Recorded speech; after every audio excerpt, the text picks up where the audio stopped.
से जुड़ी पत्रिका ऑर्गेनाइजर ने अपने संपादकीय में लिखा है कि भारत में तत्काल एक राष्ट्रीय जनसंख्या नीति की जरूरत है। पत्रिका में यह भी लिखा गया है कि भारत के जो बॉर्डर के एरिया है वहां की टोटल डेमोग्राफी बदल चुकी है, कई राज्यों की डेमोग्राफी बदल चुकी है। चूंकि संख्या के आधार पर ही संसद में संख्या तय होती है, जिसकी जितनी संख्या भारी उसकी उतनी हिस्सेदारी। तो अगर इसी तरीके से डेमोग्राफी बदलती रही तो संसद में भी जो संख्या वो बदल जाएगी और देश के लिए बहुत घातक परिणाम होंगे। मैं पिछले कई वर्षों से जो बात कह रहा था उसको संघ की पत्रिका ऑर्गेनाइजर ने भी कहा है, उसके लिए मैं धन्यवाद करता हूं।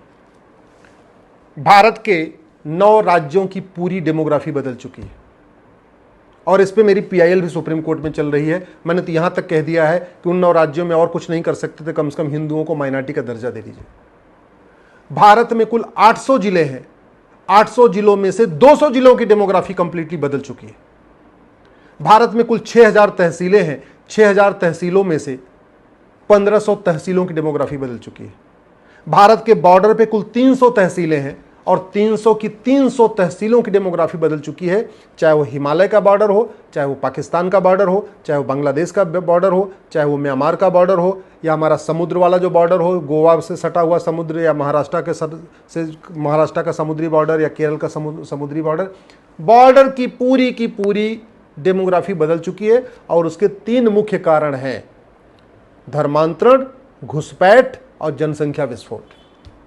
तो जनसंख्या, अगर आप भारत की समस्याओं की दृष्टि से देखिए तो 50% से ज्यादा समस्याओं का मूल कारण जनसंख्या विस्फोट है।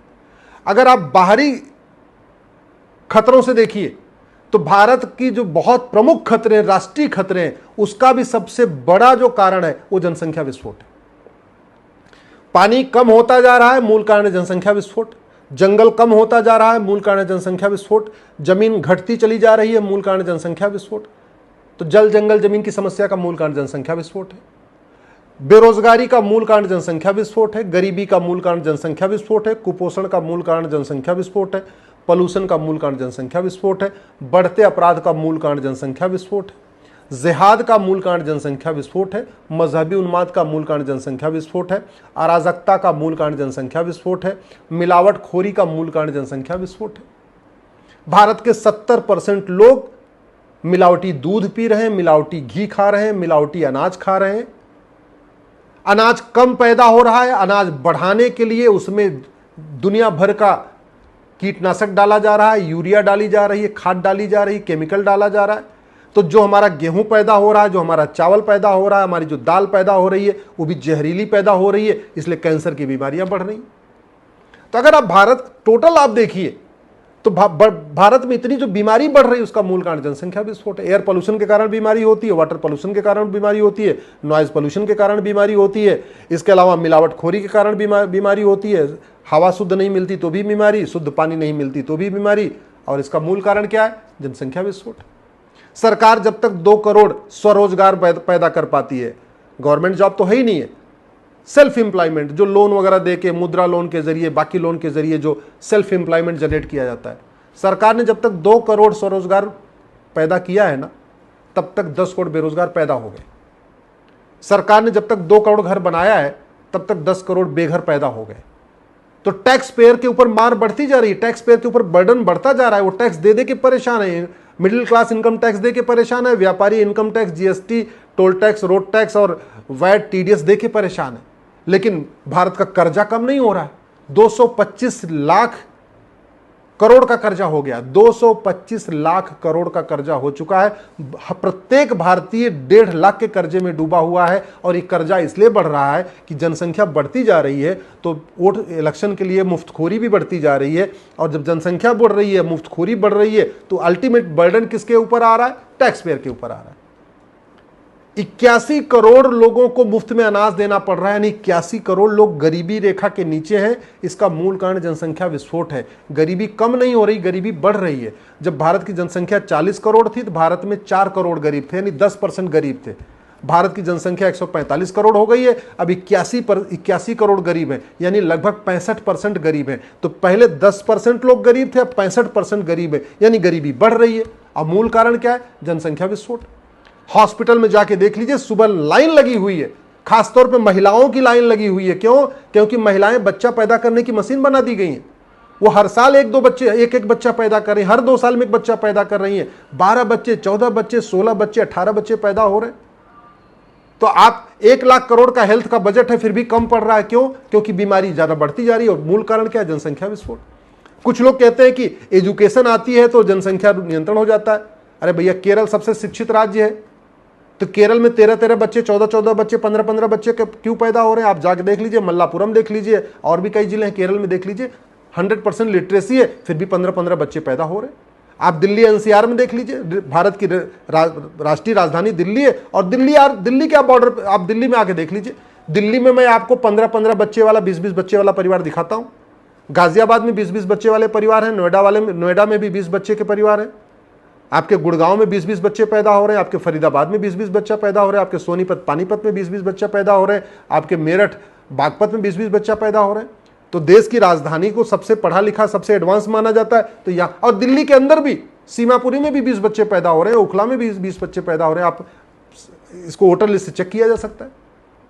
मुझे समझ में नहीं आ रहा है इतना विलंब क्यों किया जा रहा है। 95,000 बच्चे रोज पैदा हो रहे हैं इस समय, 95,000 पर डे। इसका मतलब क्या हुआ? 2024 में 3.25 करोड़ से ज्यादा बच्चे पैदा होंगे। इस 3.25 करोड़ बच्चों में से 2 करोड़ बच्चे गरीबी रेखा के नीचे हैं।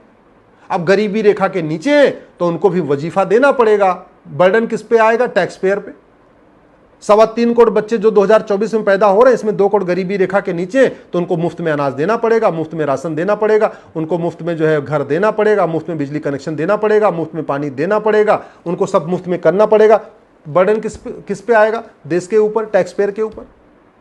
जनसंख्या जिस हिसाब से बढ़ रही है, जमीन तो घटती जा रही है। भाई जनसंख्या बढ़ेगी तो घर बनाया जाएगा, घर बनेगा तो कहां से बनेगा? या तो जंगल काट के घर बनेगा, या जहां खेती होती थी वहां घर बनेगा।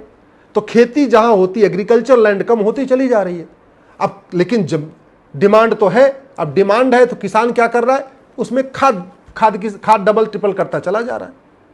न फल शुद्ध मिल रहा है, न सब्जी शुद्ध मिल रही है, न दूध शुद्ध मिल रहा है, न गेहूं चावल शुद्ध मिल रहा है। सब कुछ मिलावटी है। और चूंकि सब कुछ जहरीला है, सब कुछ मिलावटी है, इसलिए लोगों को शारीरिक बीमारी के साथ साथ मानसिक बीमारी भी हो रही है। भाई किसी के घर में 15 बच्चे हैं, कमाता 300 रुपए है, तो शारीरिक रूप से टेंशन में रहेगा, बीमार रहेगा, मानसिक रूप से भी टेंशन में रहेगा। और अपराध क्यों बढ़ रहा है? 15 बच्चे पैदा हो गए, इनकम है नहीं, ठीक से पढ़ा नहीं सकते, ठीक से उनको संस्कार दे नहीं सकते, ठीक से उनको शिक्षा दे नहीं सकते। एक कमरे के मकान में 15 बच्चे रहेंगे तो भगवान जाने क्या क्या कुरीतियां सीखेंगे, क्या क्या गलत काम और सीखेंगे। एक ही कमरे में रह रहे हैं, उनके पास जगह नहीं है। और बाद में क्या होगा? वो चेन स्नेचिंग करेंगे, मोबाइल स्नेचिंग करेंगे, भाड़े पे हत्या करेंगे, फिरौती के लिए काम करेंगे, और जो है अपराध बढ़ता जा रहा है। आप किसी भी जेल में जाके देख लीजिए, ज्यादातर अपराधी वो हैं जो 5 भाई बहन से ज्यादा हैं, 8 भाई बहन से ज्यादा हैं, या 10 भाई बहन से ज्यादा हैं। आप किसी भी जेल में जाके सर्वे कर लीजिए। तो जनसंख्या विस्फोट का सीधा सीधा रिलेशन अपराध से भी है। सरकार अपराध नियंत्रण करना चाहती है, लेकिन जनसंख्या नियंत्रण कर नहीं रही है। सरकार चाहती है सब लोग स्वस्थ रहे, और बीमारी का मूल कारण जनसंख्या विस्फोट है। तो सरकार चाहती बीमारी तो कम हो, लेकिन जनसंख्या नियंत्रण कर नहीं रही। समाधान यही है कि भारत में तत्काल हम दो, हमारे दो, सबके दो, एक कठोर कानून बनाया जाए। और ये कानून पहले बन चुका है, भगवान श्री राम ने बनाया था। भगवान श्री राम ने हम दो हमारे दो लागू किया था, और खुद भी पालन किया। भगवान राम, लक्ष्मण, भरत, शत्रुघ्न ने एक विवाह किया। भगवान राम, लक्ष्मण, भरत, शत्रुघ्न के 2 बच्चे पैदा हुए। ये हमें सीखने की जरूरत है। दुई सुत सीता सुंदर जाए, लवकुश वेद पुराणन गाए, लिखा हुआ है हमारे। एक नारी का व्रत उस समय लिया जा चुका है। अब हम क्यों नहीं ले पा रहे? संविधान के शेड्यूल 7 के लिस्ट 3 नंबर 20 में लिखा है पॉपुलेशन कंट्रोल, फैमिली प्लानिंग। तो कानून बनाना ये सरकार की ड्यूटी है, क्योंकि ऑलरेडी संविधान में लिखा हुआ है। अटल जी के समय में जो वेंकटचलैया कमीशन बना था, दुनिया का सबसे प्रोमिनेंट है वेंकटचलैया कमीशन, उसने कहा था जनसंख्या नियंत्रण कानून होना चाहिए। अगर हमने अटल जी के समय में अगर कानून बना दिया होता तो आज 2024 आते आते कम से कम 30 से 35 करोड़ जनसंख्या कम होती। हमने उस समय भी नहीं बनाया। चीन के साथ हमने अगर कानून बना दिया होता, जब चीन ने बनाया था 1950 में, तो आज हमारी जनसंख्या 100 करोड़ से कम होती, यानी 145 करोड़ हो गया, 150 करोड़ हो गए। तो हम 50 करोड़ कम होते तो बहुत सारी समस्याओं का समाधान होता। कोई बात नहीं, जो नहीं हुआ सो नहीं हुआ। अब तो जग गए हैं ना, अब तो समझ में आ चुका है ना कि कितनी बड़ी समस्या है। 50% से ज़्यादा समस्याओं का मूल कारण जनसंख्या विस्फोट है, और कठोर कानून नहीं बना तो जनसंख्या नियंत्रण नहीं होगा, और जनसंख्या नियंत्रण नहीं होगा तो सरकार कोई भी आए, कोई भी प्रधानमंत्री हो, कोई भी मुख्यमंत्री हो, किसी भी समस्या का समाधान नहीं हो पाएगा।